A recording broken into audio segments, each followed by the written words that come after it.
Hi everyone. As you will guess from the title of this video, this will be my testimony and my journey throughout Islam to Christianity and then to observing the Torah. I'm hoping to make 3 parts to my testimony. The first part now being my journey in Islam, and the second part of the video I want to focus more on Christianity, and the third and last part about finally coming to following Yeshua and observing the Torah. And in my third video also I will discuss my head covering, which I know some of you will be wondering, thinking why she's still wearing a head covering if she's not a Muslim anymore. And I will also talk about just why I don't wear any makeup and modesty and stuff like that. I do apologize in advance because today I actually did a few practice videos just to get the hang of being on a camera, because this is literally my first video, and it didn't really go so well, so I just spent 2 hours writing my full testimony, well, the Islamic part of it, and I will read it. So I do hope that nonetheless it does bless you, and I pray that the next 2 videos go a bit more smoothly. So okay, let's get on with them. I will try and actually look up a few times, but yeah, let's get on with it. So, I was born in Bosnia to a moderate Muslim family. However, from a very young age, I was taught how to memorize the Quran and learned how to pray. My dad was an atheist pretty much, so I learned everything I knew from my grandparents. When we came to Australia, I was straight away enrolled into an Islamic school. So I was there all the way from primary and finished in secondary. As well as the normal curriculum, we were taught Islamic studies, learning Arabic and the Quran. Because Islam was all that I knew, I wanted to please Allah and be obedient. The more Islam I knew and learned about, the more religious I became. I prayed, I fasted, I started wearing the hijab. I even saved up to one day even go to Hajj. My family wasn't too happy with me wearing the hijab, but I didn't care at the time. The older I got, the more I started to watch Salafi preachers and started practicing more and more. I considered myself a Salafi in belief. I believed that the Quran should be taken literally and everything that Allah commanded should be done, even following all the sayings and doings of Prophet Muhammad to the best of my ability. If anyone knows me, they know that I never do anything half-assed. It's always that I'm in or all out. I believe doing something with a passion or not at all. And when it came to Islam, I was all in. I was all in that I actually never questioned anything. I was just following blindly. I used to be those Muslims who looked at moderate Muslims thinking they aren't Muslims at all because they cherry pick or they weren't even practicing at all and yet call themselves Muslim.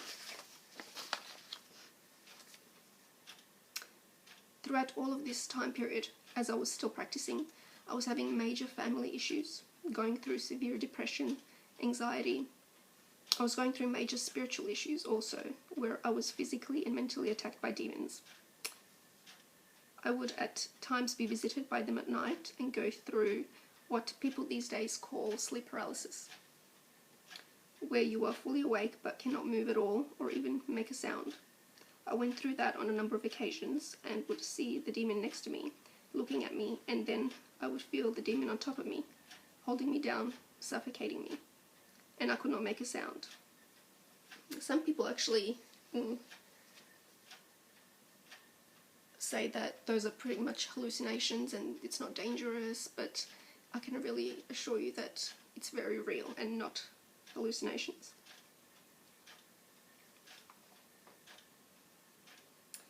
At other times, I would literally, during the day, be thrown from one end of the room to the other, physically. I prayed more and more, but it seemed that the more I prayed, the worse things got. Shortly after, I started reading and researching the supernatural. I got into and dabbled into the occult and New Age as a result of researching demons and the like. One day, I actually decided to sit down and read the Quran for myself, properly. I didn't merely want to just listen to teachers and take their word for it.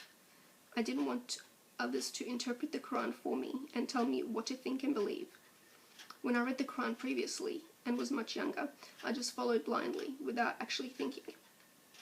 I then realized, at least in my opinion, that there was something wrong about the Quran. Sorry, my voice is actually dry. That it could not be from the Creator. After much reading, I came to believe that Allah is not the true God of Abraham, Isaac, and Jacob. That Islam was not an Abrahamic religion, as it contradicted the previous scriptures. That Allah does not mean God, but it was a name given to an Islamic God. When you look at the Shahada, for instance, you say La ilaha illallah, which in English you're saying there is no God but Allah.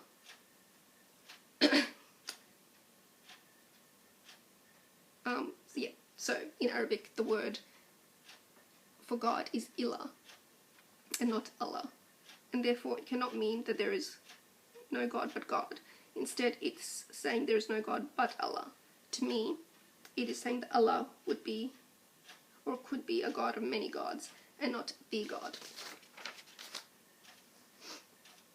We know from scripture that the Creator's name is Yahweh. If Islam is truly a continuance of previous scripture, wouldn't God's name be the same? And yet Yahweh is nowhere in the Quran. There's also the belief in Islam that Muhammad is the best example for humankind, that he is the best person to ever live, and that he was sinless, some people say. When I read the Quran and the Hadiths, I came to the belief, and I saw that there isn't,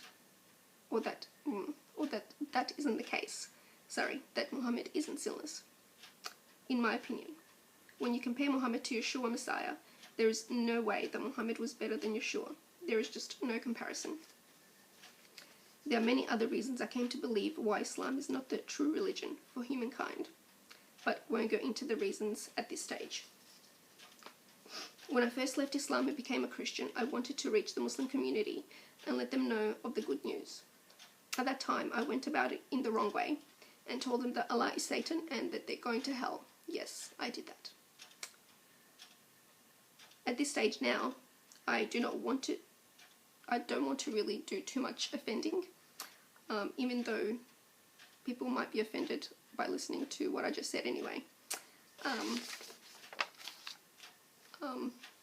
When I think now, I want to really deal with them the way Yeshua would deal with them, to tell them truth in love, to hopefully show them truth in the way I am, so they could see Yeshua through me, and so they see that there is something different to me, or about me.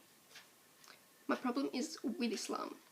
I genuinely believe that most Muslims out there are genuine in their belief that they are following the true God, and therefore we need to actually be kind to them. In my next video, I will go through or go into depth about how I left Islam and my journey through Christianity. But now I'll go into the reactions I got once most people, including some of my family, found out about me leaving Islam. Some of my friends found out first, as I actually told them. What happened next was that people started talking, and my father found out through the Bosnian community one day while he was out at a Bosnian soccer tournament. He sent me a text after he heard and asked if it's true. I told him that it was. As he was embarrassed from people talking about me, he told me to pack up my stuff and leave, that he didn't want me to embarrass him any further. He also called my grandparents at the time, who were overseas, and told them what had happened. I ended up calling them and speaking to my grandmother. She asked whether it was true. I said yes, and she kind of seemed okay with it at first, but at the same time she said if it is true then it's best that I leave, because my grandfather would be very upset. I was disowned, so I ended up staying with a couple that I met at the church that I was attending at the time. They offered for me to stay there, and I did for a couple of months, but after a couple of months I ended up moving and going elsewhere. about 6 years ago, I moved back home as my grandparents changed their mind and said that what matters is that I'm alive and well. To this day, they do their best to convert me back to Islam. To some people, they've already told that I'm back at, being a Muslim. Anyway, I actually never wanted to return back home, but I believe now that Yahweh brought me back because about a month after I had returned, my dad was diagnosed with cancer. We ended up sorting it all out, and he told me that he was only angry because he had heard it from other people and that I didn't tell him directly. He had lung cancer, but it spread everywhere so fast, and he died in 5 months. My stepmother at the time didn't allow me to see him the day before he died. She sent me a text the day before telling me to come. But when I got to the hospital, I checked my phone again, and she had sent me another message.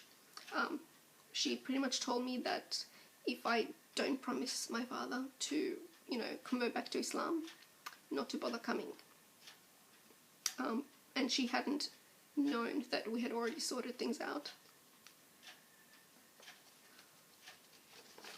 And he was in a coma too, so it's like, okay. I include this part about my dad because I believe that he met Yeshua before he died, and that should be mentioned. After I received that message from my stepmom telling me not to come, I went to see my actual mother and we prayed for my father. My mother suggested to me, since I couldn't physically see my dad and that he was in a coma and still aware, I could speak to him astrally or spiritually. Even though we were both Christians at the time, she suggested it and I had to do it at the time because I thought that was the only choice. I went home, connected, and spoke to my father for a whole 7 hours. I spoke to him like I never spoke to him before. I forgave him for everything. I asked for forgiveness. But most importantly, I told him about Yeshua Messiah. That night, I had a dream, and he came to me and told me that he had heard everything that I had told him, and everything was going to be fine.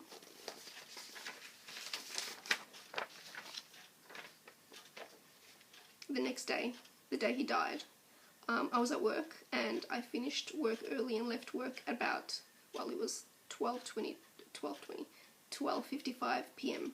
in the afternoon. I got into my car and just spoke out loud, told him again that everything is forgiven and he could go in peace. I drove off to go home and just smiled. I knew that he had passed. I looked at the time, and the time was 1 p.m. My grandmother was crying when I came back from work. I asked what had happened, even though I knew, and she said that my dad died and they pronounced him dead at 1 p.m. His friends told me that he died with a smile on his face, so I do believe that he did hear what I was communicating to him about, and that he did meet Yeshua Messiah, and that he was saved. And I did bring this up just because if I believe that Yeshua Messiah saved my father on his deathbed, then he could save other Muslims as well, if it is his will. So this is kind of what I wrote for my first Islamic testimony, and I will continue and hopefully make the next part in the next couple of days. Thanks for watching.